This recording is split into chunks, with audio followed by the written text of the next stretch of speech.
Doctor जो सबको रखता है निरोगी, डॉक्टर जो आगाह करता है स्वस्थ जीवन के लिए, डॉक्टर जो लाता है सबके चेहरे पर मुस्कान, डॉक्टर जो बीमारी से लड़ते व्यक्ति के लिए आखिरी उम्मीद होता है।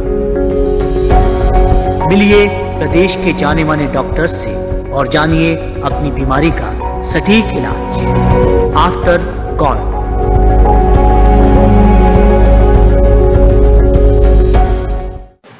कहते हैं एक स्वस्थ शरीर में एक स्वस्थ दिमाग रहता है, लेकिन दिमाग जब अस्वस्थ हो जाए तब उसके इलाज की आवश्यकता होती है।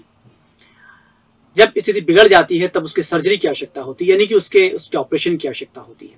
एक बहुत टफ कंडीशन होती है जब दिमाग की सर्जरी की बात आती है। जब हम सुनते हैं किसी की ब्रेन सर्जरी होनी है तो हम डर जाते हैं। बहरहाल इस वक्त डॉक्टर अभिषेक सोनग्रा जी मौजूद हैं जो न्यूरो सर्जन हैं और CLV हॉस्पिटल से आप हैं। सर बहुत स्वागत है आपका। और चूंकि दिमाग की बात है, मस्तिष्क की बात है, तो शुरुआत यहीं से हम करेंगे कि बहुत सामान्य हमारे जो दर्शक देख रहे हैं उन्हें समझ में आ जाए कि ये ब्रेन क्या है। सबसे पहले हम ही समझ जाए। एक समझते हैं हम, ठीक है, हम सोचते हैं, हम कहते हैं, हम हर चीज तो करते हैं, वो दिमाग से करते हैं, लेकिन एक डॉक्टर के शब्दों में ब्रेन है क्या? ब्रेन देखा जाए तो जैसे पावर हाउस होता है जी, जिससे पूरे शहर में या पूरे सिटी में, गांव में लाइट जाती है ना, वहां से प्रकाश होता है, सबसे इलेक्ट्रिसिटी का सारा काम होता है। बिल्कुल। तो इस तरह से मेन फंक्शनल ऑर्गन है बॉडी का। अगर दिमाग ठीक से काम नहीं करेगा तो शरीर का कोई भी अंग अपने किसी काम का नहीं है। मतलब अगर दिमाग में कोई ऐसी चीज है जो अपन काम नहीं कर रही है तो हाथ नहीं चला पाएंगे। दिमाग कोई हिस्सा अपना डैमेज हो गया, जैसे बोलने वाला हिस्सा है तो बोल नहीं पाएंगे, समझ नहीं पाएंगे। बिल्कुल। तो मतलब अगर पेशेंट को दिया आपने कि तो पावर हाउस की तरह काम करता है। सारी चीजें मतलब उसी से कंट्रोल होती है। मतलब शरीर का कोई भी हिस्सा जो हो, जो काम करता है वो दिमाग के कंट्रोल में ही काम करता है। बतौर न्यूरो सर्जन आप किस तरह की बीमारियों का इलाज करते हैं? दिमाग में किस किस तरह की बीमारियां होती हैं अगर दूसरे शब्द में पूछा जाए तो? अमूमन देखा जाता है कि आजकल बहुत सारे रोड ऑफ एक्सीडेंट होते हैं, तो बोलते हैं हेड इंजरी बोलते हैं, दिमाग के अंदर चोट होना, ब्रेन ट्यूमर, दिमाग के अंदर कोई गठान होना, साथ में दिमाग के अंदर कोई क्लॉट बनना जिसको ब्रेन हेमरेज अपन सामान्य भाषा में बोलते हैं। साथ में ही काफी सारी चीजें ऐसी होती है जो दिमाग के अंदर ट्यूमर, कैंसर फैल के दिमाग के अंदर चल जाता है। ब्रेस्ट का कैंसर है, प्रोस्टेट का कैंसर होता है, वो दिमाग के अंदर फैल जाता है तो उसकी सर्जरी करना पड़ती है। बहुत सी बार दिमाग के अंदर पानी का बहाव गड़बड़ हो जाता है, जिसको अपन अंदर ब्रेन का पानी बोलते हैं, CSF। उसका अगर बहाव रुक जाता है तो उसकी वजह से दिमाग का प्रेशर बढ़ जाता है। अच्छा। उसकी वजह से अगर कहीं रुकावट है पानी में, बहाव में, तो उसके लिए हाइड्रोकेफेलस जैसी बीमारी होती है। तो शंट करना पड़ता है, मतलब दिमाग के अंदर का पानी जो होता है उसको डाइवर्ट करना होता है बॉडी के दूसरे पार्ट में, और या फिर अंदर नया रास्ता बनाना पड़ता है दूरबीन के द्वारा। आजकल नई तकनीक के द्वारा काफी सारी चीजें, सर्जरी इजी भी हो गई। जो आज से काफी सालों पहले दिमाग की कोई भी सर्जरी के बारे में सुना जाता था कि अगर दिमाग में कोई तकलीफ हुई तो इसका जीवन तो खत्म हो गया। बिल्कुल है ना। मतलब पहले ये भ्रांति होती थी कि दिमाग के अंदर गठान हो गया, दिमाग के अंदर ब्रेन हेमरेज आ गया तो उसका जीवन अब कुछ नहीं है या खत्म हो गया। मतलब पहले कोशिश भी नहीं हो पाती थी क्योंकि इतनी सुविधाएं नहीं थी। अभी काफी सारी चीजें, नई टेक्नोलॉजी आई है। CT स्कैन हमारे आने से काफी सारी चीजें जल्दी पता लग जाती हैं। दूसरी चीज, नई नई टेक्नोलॉजी आई है, जिससे माइक्रोस्कोप आया है, जिससे दिमाग की छोटी चीजों को काफी बड़ा करके हम देख सकते हैं। एंडोस्कोपिक सर्जरी जिसमें छोटा छेद करके दिमाग के अंदर बड़ी बड़ी सर्जरी कर सकते हैं। उससे काफी सारी चीजें बेहतर हुई हैं। और देखा जाए तो अभी मेडिकल साइंस की सबसे इवॉल्विंग ब्रांच बोलते हैं न्यूरो सर्जरी को, क्योंकि इसमें काफी सारी चीजें अब नई टेक्नोलॉजी डेवलप हो रही है, जिससे काफी लोगों को मदद मिल भी रही है। काफी सारी दिमाग की बीमारियां जो होती हैं उससे आजकल मरीजों को निजात मिलती है और अपना जीवन नॉर्मल तरीके से बहुत से लोग व्यतीत भी करते हैं। हम अगर हार्ट की बात करें तो ये कहते हैं कि ठीक है, हार्ट में कुछ समस्या होती है, लेकिन सबसे बड़ी समस्या होती है जब ब्लॉकेज हो जाते हैं। हार्ट फेलियर इसको कहते हैं कि सबसे बड़ी समस्या होती है, कार्डियक अरेस्ट कहते हैं। दिमाग की सबसे बड़ी बीमारी का नाम अगर हम लें यदि तो वो क्या है? देखिए, दिमाग की सबसे बड़ी बीमारी वही कार्डियक प्रॉब्लम बोलते हैं ना, हार्ट अटैक बोलते हैं। उसी तरह का ब्रेन अटैक होता है। वही सेम पैथोलॉजी होती है, वही कारण होता है। दिमाग की जो अपने हार्ट अटैक क्यों आता है कि हार्ट की जो नसें होती हैं खून की, जो हार्ट सप्लाई, वो ब्लॉक हो जाती है। तो उससे हार्ट अपना काम करना बंद कर देता है। जी। उसी प्रकार वही नस, खून की नस जो दिमाग में भी जाती है, वही सप्लाई दिमाग के अंदर भी होता है। सेम अगर वही चीज अगर होती है कि अगर अंदर कोई नसों में क्लॉट बन गया है, तो वो उसकी वजह से दिमाग के अंदर खून नहीं पहुंच पाएगा, उसकी वजह से उस दिमाग का वो हिस्सा डैमेज हो जाता है ना। और एक अपने शरीर में सबसे बड़ा दिमाग का प्रॉब्लम मतलब समस्या है बोला जाए, या भगवान ने इसी को इस तरह से बनाया है कि इसमें दिमाग में एक बार अगर डैमेज हो गया परमानेंट, तो फिर मुश्किल है इसको वापस से बनाया जा सके।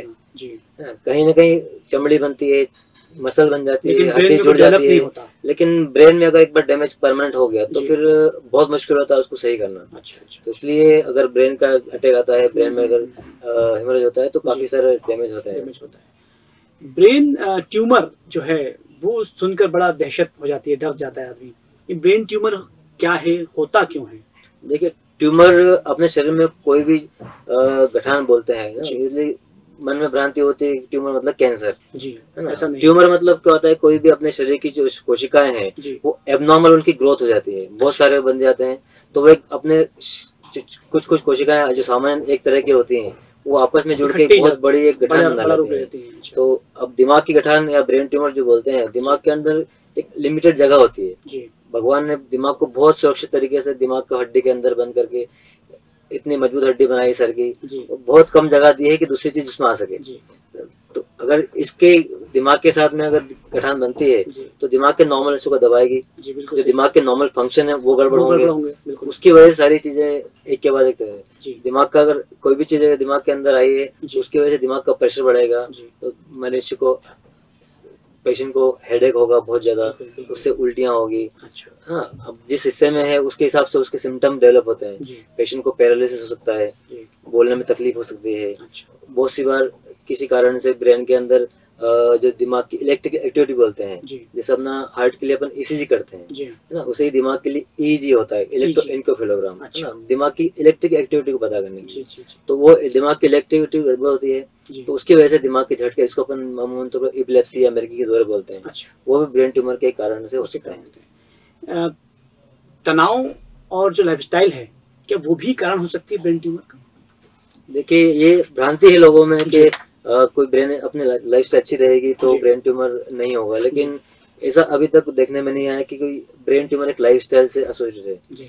लेकिन लाइफस्टाइल बोला जाता है कि हेल्दी लाइफस्टाइल मनुष्य को हेल्दी रखती है, क्योंकि देखा जाता है कि अमूमन बहुत सारे कैंसर ऐसे होते हैं जो लाइफस्टाइल से एसोसिएट होते हैं। पेट के कैंसर होते हैं, छाती फेफड़े कैंसर होते हैं जो स्मोकिंग से होते हैं, खाने पीने की गलत हैबिट से पेट के कैंसर होते हैं, तो वो कैंसर अपने फैल के दिमाग के अंदर पहुंच जाते हैं, जिनको सेकेंडरी ब्रेन ट्यूमर बोलते हैं। जो दिमाग के कैंसर नहीं है लेकिन वो बॉडी के दूसरे कैंसर फैल के दिमाग में चला गया। ये मिथ है कि या सच है कि ब्रेन ट्यूमर जो है वो कैंसरस होता है, कैंसर का कारण होता है, क्या ये सच है? मेजोरिटी केस तो जो होते हैं देखा जाए तो ब्रेन ट्यूमर जो होते हैं 1/3 ही कैंसर होते हैं, बाकी 2/3 जो होते हैं वो बिनाइन ट्यूमर। बिनाइन ट्यूमर मतलब जो कैंसर नहीं होते हैं, फैलते नहीं है, लेकिन दिमाग के मैं आपको बताया कि दिमाग के अंदर कोई भी गठान होती है तो वो दिमाग के नॉर्मल हिस्सों को दबाती है, उसी का फंक्शन को गड़बड़ करती है। तो वो ट्यूमर जो होता है, वो ब्रेन के गठान जो होती है, वो बिनाइन ट्यूमर हो या कैंसर हो, वो नॉर्मल हिस्सों को दबाएगी, नॉर्मल फंक्शन गड़बड़ होंगे तो प्रॉब्लम करते हैं। ब्रेन ट्यूमर के कारण कोई और भी होते हैं क्या? कि दूसरे कैंसर जो होते हैं, ब्रेस्ट कैंसर हुआ या कोई और कैंसर हुआ, क्या वो भी कन्वर्ट हो जाता है ब्रेन ट्यूमर? कन्वर्ट नहीं है। ब्रेस्ट कैंसर जो होता है अपन बोलते हैं कि स्टेज 4 का कैंसर हो गया है, मतलब कोई भी कैंसर जो एक बॉडी पार्ट में जहाँ पे है उसको छोड़ के अपने खून के द्वारा, है ना, शरीर के दूसरे हिस्से में चला गया, तो उसको बोलते हैं हाई ग्रेड का कैंसर, ग्रेड 3 का 4 का कैंसर हो गया। तो ये ब्रेस्ट ट्यूमर महिलाओं में ज्यादातर है, पुरुषों में प्रोस्टेट का कैंसर होता है, वो फैल के ब्रेन में पहुंचने की संभावना होती है। तो वो जो ब्रेन कैंसर होते हैं तो वो मतलब ट्यूमर तो बॉडी का दूसरा है, कैंसर है, लेकिन वो दिमाग में फैल गया है तो दिमाग के अंदर भी प्रॉब्लम करता है, तो कारण वही सब दिमाग का प्रेशर गड़बड़ करेगा। क्या कोई विशेष एज ग्रुप होता है? क्या बच्चों में ये हो जाता है, बड़ों में होता है, या एक स्पेसिफिक कोई एज होती है उसके बाद में ही ब्रेन ट्यूमर हो सकता है? ऐसा कोई ये मिथ बोलते हैं, मतलब बोलते हैं कि बच्चों में ट्यूमर ज्यादा होता है या बूढ़ों में ज्यादा होता है, हाँ, लेकिन ऐसा कोई ठोस उदाहरण नहीं है। देखा जाए यूथ में भी होता है, सारी उम्र में सारे ट्यूमर होते हैं, बस ये है कि किस उम्र में कौन सा प्रकार का कैंसर होता है वो बहुत से बार डिपेंड करता है। कुछ बच्चों में देखा जाए तो सबसे सेकंड नंबर का कैंसर जो होता है ब्रेन ट्यूमर होता है, जी, मतलब जी। ब्रेन कैंसर या ब्रेन ट्यूमर जिसको बोलते हैं। जी जी हाँ, सेकंड नंबर की बोलते हैं कि सबसे ज्यादा कॉमन जो ट्यूमर होते हैं बच्चों में जी। वो ब्रेन ट्यूमर होते हैं। अच्छा अच्छा। और बाकी जैसे जैसे उम्र बढ़ती है बुजुर्ग लोगों में, जी हाँ। है ना, वो भी ब्रेन ट्यूमर का कारण होते हैं, और अच्छा। खासकर दूसरे शरीर के कैंसर होते हैं वो। जी जी। आपको लंबा समय हो गया एज इस काम करते हुए डॉक्टर के रूप में, सर्जन के रूप में, कोई ऐसा केस आपको याद है कि जिससे आपको लगता हो कि बहुत टफ केस था और उसे आपने सॉल्व किया हो? क्योंकि बहुत सारे केसेस आपने किए, बहुत सर्जरी आपने की होंगी, लेकिन क्या कोई ऐसी टफ सर्जरी भी आपने की जो आपको याद रहती है कि हाँ ये खतरनाक सर्जरी थी आपने की? हाँ, अभी लेटेस्ट ही सर्जरी किया है, मतलब एक 12 साल का बच्चा। अच्छा। हाँ, उसको हमने देखा, उसमें अंदर ब्रेन ट्यूमर काफी बड़ा था। जी। मतलब देखा है तो ब्रेन का आधे हिस्से से ज्यादा बड़ा ट्यूमर था। अच्छा। बच्चा 12 साल का था जी। उसका ऑपरेशन किया। जब टेबल पे लेते हैं या हम लोग को कोशिश रहती है कि हम मरीज का ज्यादा ट्यूमर निकालें, लेकिन डेफिसिट कम से कम हो। जी। क्योंकि वही प्रॉब्लम है कि अगर मान लो दिमाग का कोई हिस्सा डैमेज हो गया तो बाद में उसके न्यूरोलॉजिकल डेफिसिट होती है, लकवा होने की संभावना है, बोलने की समस्या है। तो हमारी कोशिश वही थी कि ज्यादा ट्यूमर निकालें, लेकिन पेशेंट को पोस्ट ऑप कम से कम डेफिसिट हो।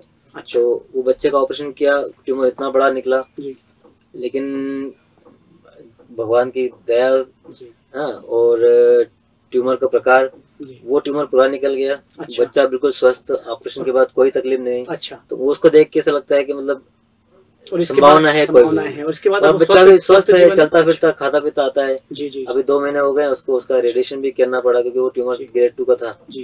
लेकिन अब वो बच्चा बिल्कुल स्वस्थ है, परिवार वाले सारे खुश हैं। और ये सर्जरी कितने घंटे की लगभग हुई होगी जो आपने? 8 घंटे सर्जरी किया। 8 घंटे चली। जी जी। तो अपने आप में एक बहुत ऐतिहासिक बात भी थी कि बच्चा जो है वो ठीक भी है इस वक्त। कोई पारिवारिक कारण भी होता है इसका कि मतलब वंशानुगत भी बीमारी हो सकती है? अभी कैंसर के बहुत सारे कारणों में से एक जेनेटिक कॉज माना जाता है।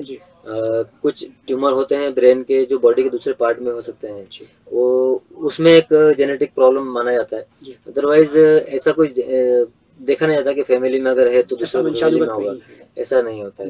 किसी किसी कारण में जेनेटिक कुछ प्रिडिस्पोजिशन या कुछ एम्प्लीफिकेशन या मॉडिफिकेशन हो गया जीन्स में, तो उसमें डेवलप होने के चांस होते हैं। ऐसा नहीं कि माता पिता में है तो बच्चों में होगा ही, ऐसा नहीं। ऐसा कैसे पहचाने, मतलब शुरुआती लक्षण क्या होते हैं? हम कैसे जाने कि ये हो सकता है कि ब्रेन ट्यूमर? को कई बार ये होता है कि सर दर्द होता है, ठीक भी हो जाता है बिना कोई दवा लिए, कई बार दवा लेनी पड़ती है। तो हम कैसे पहचाने कि ये जो दर्द है या ये जो समस्या हो रही है ब्रेन ट्यूमर की तरफ इशारा कर रही है? बहुत अच्छा क्वेश्चन पूछा आपने। और जनता को सबसे इम्पोर्टेंट जानना ये है कि ब्रेन ट्यूमर या कोई भी बीमारी शरीर में जो होती है उसका जितनी जल्दी से जल्दी पकड़ में आए उतनी जल्दी उसका ट्रीटमेंट होगा और उतनी ही जल्दी उसके रिजल्ट अच्छे मिलेंगे। अदरवाइज अपने इंडियन फैमिलीज में और इंडियन पारिवारिक कल्चर में ये होता है कि बहुत सारी चीजें अपन इग्नोर करते हैं। सर दर्द रहा है तो अपन छोड़ देंगे, चलो ठीक है कुछ कारण से हो रहा होगा, कल सोए नहीं इसलिए दर्द हो रहा है, ये नींद पूरी नहीं हो इससे हो रहा है, बाहर निकल गए उससे हो रहा है, ज्यादा शोर से हो रहा है। तो अगर लगातार सर दर्द बना रहता है तो एक कारण हो सकता है ब्रेन ट्यूमर का। लगातार यानी कि आप 15-20 दिन महीने भर लगातार बनता है तो अपना इसलिए के लिए जल्दी उसका प्रॉपर तरीके से जांच करके उसका जल्दी ट्रीटमेंट ले तो मजा है। और बहुत सी बार सर दर्द के साथ में बहुत सारी चीजें होती है, लगातार उल्टियां होना, अच्छा ये भी कारण है, पैरालिसिस लकवा होना, हाथ पैर में सुन्नपन या झंझनी होना, बोलने में कुछ तकलीफ होना, तो ये बहुत सारे कारण होते हैं, इस तरह के लक्षण होते हैं जो जल्दी ट्यूमर को पकड़ने में आसान होती है। क्या ऐसा भी होता है कि कोई कैटेगरी होती है कि एक जो वर्ग है, जो मेहनतकश मजदूर लोग हैं उनको कम होता है, ज्यादा होता है, या एक रिच क्लास है उसमें ज्यादा होता है, ऐसा कोई स्पेसिफिक स्टडी भी है क्या? नहीं, ऐसा कोई अभी तक स्टडी देखने में नहीं मिला है कि कोई सोशल इकोनॉमिक स्टेटस से ना इसमें कोई ट्यूमर का इंसिडेंस किसमें बड़ा है कम होता है, ये बताया ना। बहुत मेजोरिटी केस में कॉज पता नहीं होता कि क्यों हुआ है। हम सभी प्रश्न ये पूछते हैं कि इसका कारण क्या है। मैं तो कुछ खाता भी नहीं हूँ, पीता भी नहीं हूँ, फैमिली में कभी नहीं हुआ, लेकिन ये अब जेनेटिक प्रिडिस्पोजिशन होता है। बताया बहुत सारे अपने जीन्स चेंज हो जाते हैं, बहुत से बार एक्सपोजर कुछ होते हैं, तो वो उसकी वजह से प्रॉब्लम होती है। टेक्नोलॉजी बढ़ती जा रही है, लगातार मोबाइल का उपयोग बहुत ज्यादा होता है, हर व्यक्ति के मुंह में हाथ में मोबाइल है और लगभग दिन में 4 से 5 घंटे मोबाइल का उपयोग करता है। क्या ऐसा कहा जाता है कि मोबाइल भी एक कारक हो सकता है? ये सबसे बड़ी भ्रांति जी सब जगह है कि ब्रेन ट्यूमर जो होता है वो मोबाइल की वजह से होता है, लेकिन अभी तक ऐसी कोई स्टडी नहीं हुई है इससे पता लगे कि रेडिएशन से कोई ब्रेन ट्यूमर होता है। रेडिएशन लेकिन कहीं ना कहीं हार्मफुल होता है बॉडी के लिए, तो जितना कम से कम हो, क्योंकि डायरेक्ट ब्रेन ट्यूमर कॉज नहीं होता है लेकिन बहुत सारी चीजें होती है जो शरीर की रेडिएशन की वजह से डैमेज होती है, तो जितना अवॉइड हो उतना मोबाइल से अवॉइड करना चाहिए। क्या ब्रेन ट्यूमर कॉमन प्रॉब्लम है, इसे कॉमन मान लिया जाए?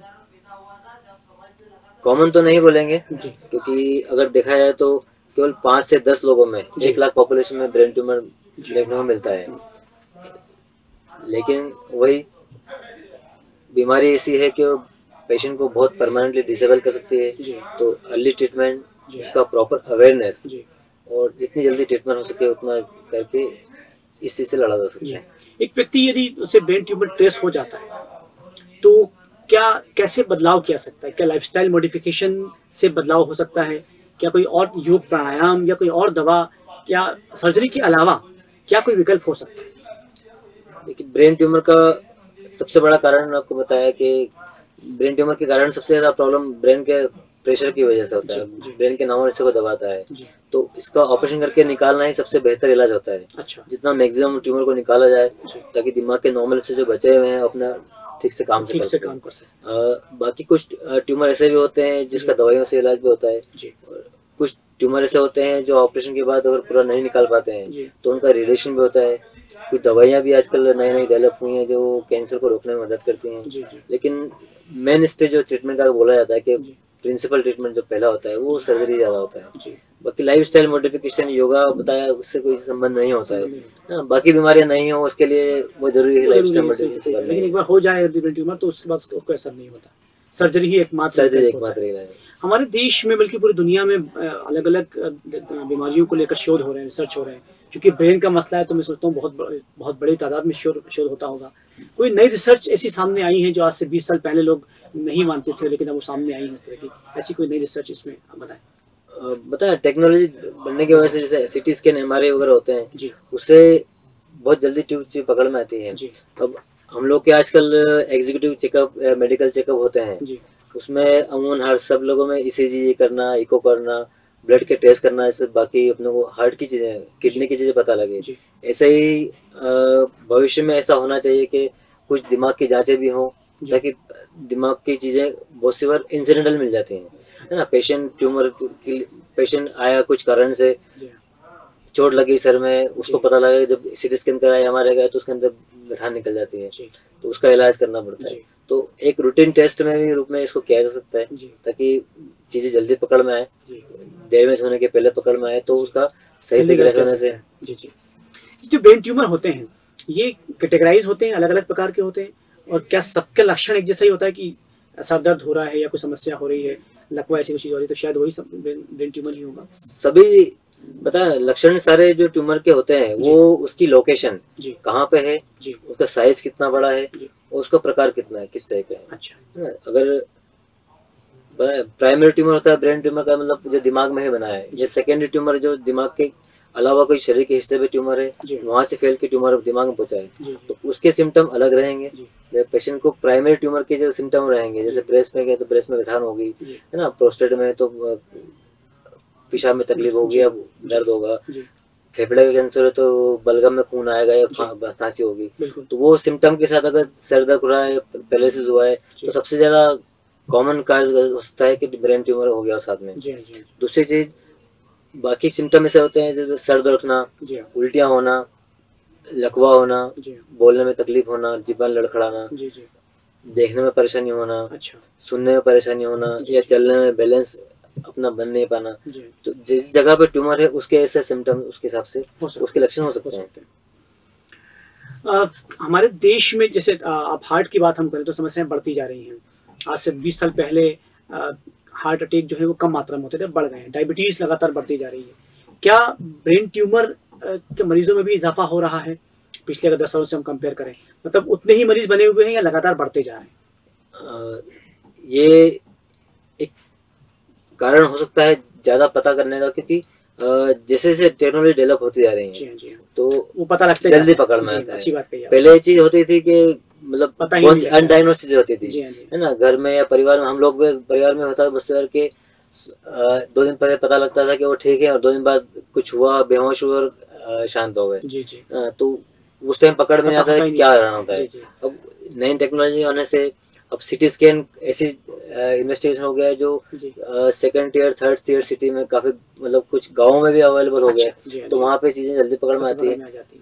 बाकी अवेयरनेस लोगों में, जितनी अवेयरनेस करेंगे उतनी जल्दी पता लगेगा, उतनी जल्दी पकड़ में आएंगे, जल्दी ट्रीटमेंट होगा। अभी अगर हम आपकी बात करें, आप न्यूरोसर्जन हैं, कितने ऑपरेशन महीने में आपके पास आते हैं, मतलब कितने ऑपरेशन करते हैं, उससे हम पता कर सकते हैं कि इतनी संख्या बढ़ती जा रही है या कम हो रही है? अब जिस तरह से देखा जाए तो न्यूरोसर्जरी में मेजोरिटी केस ट्रॉमा के होते हैं जी। उसके बाद स्पाइन जो रहता है, रीढ़ की हड्डी में कोई तकलीफ होती है उसकी, ब्रेन ट्यूमर होते हैं जी। देखा है तो बताया आपको मैंने कि 5 से लेके 10%, 1 लाख पॉपुलेशन में 5 से 10 लोगों में होता है।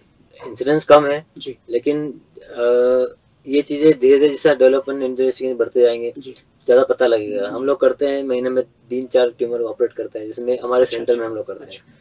ऐसे इंदौर में अगर बड़े सेंटर देखा है तो कम एटलीस्ट 10-12 सेंटर जो है इस टाइप की तो उन सबको मिलाया तो एटलीस्ट महीने में 50-60-100 केस कम से कम कहीं ना कहीं मतलब कम नहीं है अगर देखा जाए तो। इंडिया की पॉपुलेशन देखा है तो काफी बड़ा नंबर है। 1 लाख पॉपुलेशन में 5 से 10 के तो अपने 150 करोड़ की पॉपुलेशन तो कितना होता है। तो इतने लोगों में ट्यूमर होना और उसका जल्दी पकड़ में ट्रीटमेंट करना है अपने आप में एक बहुत बड़ी समस्या, चैलेंज है मेडिकल साइंस के लिए। और वही के अर्ली ट्रीटमेंट, लोगों में अवेयरनेस, कोई भी चीज को लाइट नहीं ले जाए, कोई भी लगातार कोई भी तकलीफ होती है तो उसको तुरंत पकड़ में अच्छे कोई न्यूरोलॉजिस्ट को या न्यूरोसर्जन को दिखा के उसका इलाज प्रॉपर तरीके से किया जाए। अगर हम औषधि के बारे में बात करें, इसके चिकित्सा के बारे में बात करें, मेडिसिन के बारे में बात करें, तो किस किस तरह की मेडिसिन होती है इस ब्रेन ट्यूमर के मसले का बात करें? ब्रेन ट्यूमर मेन जो ट्रीटमेंट होता है ब्रेन ट्यूमर का वो सर्जिकल ट्रीटमेंट होता है, उसका एक्सीजन किया जाता है। आजकल कुछ रेडिएशन वाली चीजें आ गई जिसको हम रेडियो सर्जरी बोलते हैं, बिना चिरा फड़े के उसमें रेडिएशन से उसका सर्जरी करते हैं, तो उसमें भी करते हैं। दवाइयाँ जो होती है यूजली जो ब्रेन ट्यूमर की वजह से पेशेंट को सिम्टम आ रहे हैं उसी का इलाज करने के लिए यूजली दवाइयाँ दी जाती है। जैसे हेडेक हो रहा है तो उसकी दवाई दी, उल्टियाँ हो रही है तो उसकी दवाइयाँ दे रही, सूजन कम करने की कुछ दवाइयाँ होती है, दिमाग का प्रेशर कम करने की दवाइयाँ होती है, सपोर्टिव ट्रीटमेंट होता है। मतलब बहुत सारी दवाइयाँ, ऐसी दवाइयाँ अपन सोचे कि ट्यूमर से ट्यूमर खत्म हो जाएगा, वो नहीं होता है। अच्छा, कुछ ट्यूमर है बॉडी के, जैसे पिट्यूटरी ग्रंथि होती है जिसको मास्टर ग्रंथि बोलते हैं, ये सारे हार्मोन्स निकलते हैं, उससे कुछ ग्रंथि या फिर ट्यूमर होता है जो हार्मोनल के इम्बैलेंस की वजह से होता है, तो वो एक बीमारी होती है। कभी कभी उस दवाई देने से वो ट्यूमर ठीक हो जाते हैं। जी जी जी। तो वही एक जिस प्रकार का ट्यूमर होता है उसके हिसाब से उसका इलाज होता है। जी जी। हम एक संक्षिप्त में जानना चाहेंगे कि जो दर्शक नए जुड़े हैं वो समझ जाएं कि ब्रेन ट्यूमर के कारण क्या क्या होते हैं, उसके लिए मरीज को क्या करना चाहिए, क्योंकि घबरा जाता है, वो डर भी जाते हैं कई बार। तो एक ब्रेन ट्यूमर पहचाने कैसे, और यदि पहचान आ जाता है तो उसके बाद में वो क्या करें? सभी दर्शकों से बस मैं यही कहना चाहूंगा कि ब्रेन ट्यूमर कोई सामाजिक बीमारी नहीं है कि सामाजिक बुराई है, बताने में या छुपाने में कोई तकलीफ हो जी, कोई भी तकलीफ हो, लगातार सर दर्द बना रहे, देखने में परेशानी हो, सुनने में परेशानी हो, हाथ पैर में लकवा हो, हाथ पैर में सुन्नपन बना रहे, तो उसका तुरंत जल्दी तरीके से उसका पता करें, अच्छे इलाज डॉक्टर से इलाज करवाएं, इन्वेस्टिगेशन प्रॉपर तरीके से, जल्दी चीजें पकड़ में आएंगी, उसका इलाज अच्छे तरीके से हो जाएगा। और अगर किसी को पता लगता है कि अंदर ब्रेन ट्यूमर है या कुछ बीमारी पता है तो उससे घबराने से नहीं होगा, क्योंकि आजकल की नई आधुनिक टेक्नोलॉजी से बहुत सारी चीजें ऐसी जो ट्यूमर पूरा तरीके से निकल जाता है और बताया कि 1/3 से कैंसरस बीमारी होती है, बाकी 2/3 जो मेजोरिटी ट्यूमर होते हैं वो बिनाइन ट्यूमर होते हैं, मतलब जो फैलने वाले या कैंसर वाले नहीं होते हैं। तो वो अगर पूरी तरह से निकल जाते हैं और तो उसमें भविष्य में कभी ऐसा कुछ प्रॉब्लम नहीं होती है कि मरीज को या फैमिली को कोई प्रॉब्लम हो। तो जल्दी ट्रीटमेंट करेंगे, उसका इलाज भी इतना अच्छा होगा और भविष्य में तकलीफ होने की संभावना कम से कम होगी। ब्रेन ट्यूमर का जब ऑपरेशन आप कर देते हैं तो क्या हर व्यक्ति उसके बाद में स्वस्थ जीवन जीता है या किसी तरह कोई समस्या रहती है उसे? वही डिपेंड करता है कहता है कि उसकी साइट कहाँ है, कहाँ पे वो ट्यूमर लोकेटेड था और उसने कितना डैमेज उसको किया है। बताया कि अगर दिमाग के अंदर परमानेंट डैमेज हो जाता है तो वो उसको ठीक करना मुश्किल होता है। तो वही है कि अगर वो ट्यूमर परमानेंट डैमेज कर चुका है कोई चीज का तो उसको ठीक करना मुश्किल होता है। लेकिन मेजोरिटी ऑफ ट्यूमर जो होते हैं अगर जल्दी पकड़ में आते हैं, जल्दी उसका ट्रीटमेंट होता है, कोई परमानेंट डैमेज नहीं होता है उसके पहले, तो अगर उसके पहले उसका इलाज करेंगे तो नॉर्मल जीवन जीते हैं। ऐसा भ्रांति है कि वो ब्रेन ट्यूमर हो गया तो आगे भविष्य में कुछ नहीं होगा। ये हम जानना चाहते हैं कि जो व्यक्ति बचपन में कोई गिर गया, लग गई, हल्की मुल्की चोट, हालांकि हमारा दिमाग ऐसे बनाया है ईश्वर ने कि बहुत मजबूत एक खोल उसके ऊपर दी है, क्या छोटी मोटी चोट से भी बीमारी ये ब्रेन ट्यूमर में कन्वर्ट हो सकता है? नहीं, चोट से इसका ब्रेन ट्यूमर का संबंध नहीं है। पुराना चोट होता है तो अगर दिमाग के अंदर कोई चोट लगी है तो उसके घाव की वजह से जो प्रॉब्लम होता है, जैसे शरीर में कोई घाव बनता है तो वो नॉर्मल चमड़ी जैसे आती है वैसे नहीं आती, इसे दिमाग के अंदर भी है। दिमाग के अंदर वो घाव होता है तो वो स्कार होता है, एक स्कार बन जाता है दिमाग में, जो कि टिश्यू बनता है वो नॉन फंक्शनिंग टिश्यू होता है ना। उतने हिस्से में वो ब्रेन का जो टिश्यू होता है काम नहीं करते हैं, तो वो कोई कारण से किसी को डेफिसिट हो सकता है या लॉन्ग स्टैंडिंग कुछ कारणों में इपिलेप्सी के या मिर्गी के दौरे उसकी वजह से आते हैं। तो लेकिन ऐसा देखने में नहीं आया कि कोई कारण से ब्रेन ट्यूमर हो या वैसा। अंतिम प्रश्न की क्या बहुत महंगा इलाज होता है इसका? अमूमन आदमी जब ब्रेन ट्यूमर सुनता है या ब्रेन की बीमारी सुनता है, न्यूरोसर्जरी की बात सुनता है तो लगता है कि बहुत महंगा इलाज होने वाला है, क्या ऐसा कुछ है? नहीं, ये तो आजकल सरकार के द्वारा जैसे आयुष्मान योजना है, बहुत सारी जो मेडिक्लेम पॉलिसी हो गई है, गवर्नमेंट के बहुत सारी सहायता मिलती है सीएम फंड से। तो और बाकी आजकल मेडिकल लाइन में अब ऑब्वियसली सब चीज टेक्नोलॉजी आएंगी, मशीनें महंगी आती हैं, तो इलाज तो महंगा होता है, लेकिन किसी के लिए ऐसा पॉसिबल नहीं है कि अफोर्डेबिलिटी वाला नहीं होता है। ऐसा कुछ और इंदौर जैसी जगह पे सारी सुविधा अवेलेबल है ना। हम लोग सिविल हॉस्पिटल में सारी सर्जरीज करते हैं, सभी तरह के इलाज, सभी बीमारियों के सभी तरह के इलाज पॉसिबल है और बिना कोई कॉम्प्लिकेशन के अभी तक तो। डॉक्टर सुंदर, आप हमसे बातचीत की आपने और ब्रेन ट्यूमर पर, ब्रेन बीमारियों पर इतनी महत्वपूर्ण जानकारी दी, बहुत सारा धन्यवाद। नमस्कार, धन्यवाद। तो ये कार्यक्रम बहुत महत्वपूर्ण इसलिए भी हो गया है क्योंकि ब्रेन के बारे में, ब्रेन ट्यूमर के बारे में, उसकी बीमारियों के बारे में शायद आप जानते हो, लेकिन उतना नहीं जितना इस कार्यक्रम को देखने के बाद आप जान पाएंगे। हमारा आग्रह है, हमारा निवेदन है कि इस कार्यक्रम को आप देखें और अपने लोगों को फॉरवर्ड करें ताकि ज्यादा से ज्यादा लोग अवेयर हो सकें, जागरूक हो सकें और इस बीमारी की जो लक्षण है उसे पहचान सकें। बहुत सारा धन्यवाद। आप देखते रहिए साधना न्यूज मध्य प्रदेश।